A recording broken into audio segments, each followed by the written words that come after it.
Telugu Desam party ప్రజల party అని ఆ పార్టీ ప్రపంచనాన్ని ఆపడం ఎవరి తరం కూడా కాదని తెలుగుదేశం పార్టీ 43వ ఆవిర్భావ దినోత్సవాన్ని బీచ్ రోడ్డులో ఎన్టీఆర్ విగ్రహానికి తెలుగు శక్తి అధ్యక్షుడు బివి రామ్ శనివారం ఉదయం పూలమాలలు వేసి నివాళులు అర్పించారు. ఈ సందర్భంగా రామ్ మాట్లాడారు. ప్రతి ఒక్క కార్యకర్త తెలుగుదేశం పార్టీ కూడా గర్వపడుతున్నారు. ఇవాళ ఆంధ్రప్రదేశ్ చరిత్రని ప్రపంచ వ్యక్తి చంద్రబాబు నాయుడు గారు.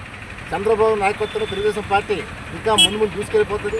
ఇవాళ ప్రతి ఒక్క కార్యకర్త కాంగ్రెస్ ఎగరేసుకొని మేము తెలుగుదేశం పార్టీ అని చెప్పుకునే దమ్ము ధైర్యం ఉంది. ఇవాళ ఏ పార్టీలో కూడా అది లేదు.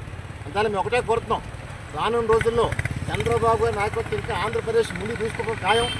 రాష్ట్రం నుండి దేశంలోనే ఆంధ్రప్రదేశ్ నంబర్ రాష్ట్రం చేసే సత్తా మనం చేస్తాం.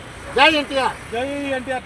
1982 మార్చి 29న అసెంబ్లీ దగ్గర ఉన్నటువంటి శాసనసభ్యుల నివాసాల దగ్గర ప్రారంభమైంది.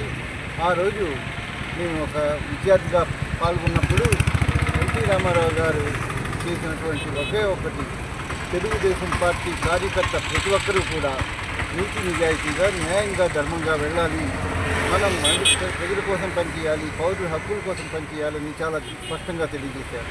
తెలుగుదేశం పార్టీ ఆవిర్భావ దినోత్సవంగా ఈరోజు విశాఖపట్నంలో బివి రామ్ గారు తెలుగు శక్తి మీట్ చేస్తున్న దీన్ని మేము చాలా అభినందిస్తూ ఇక్కడ వచ్చిన మిగతా వాళ్ళందరికీ కూడా తెలుగుదేశం పార్టీ నుంచి ప్రత్యేకంగా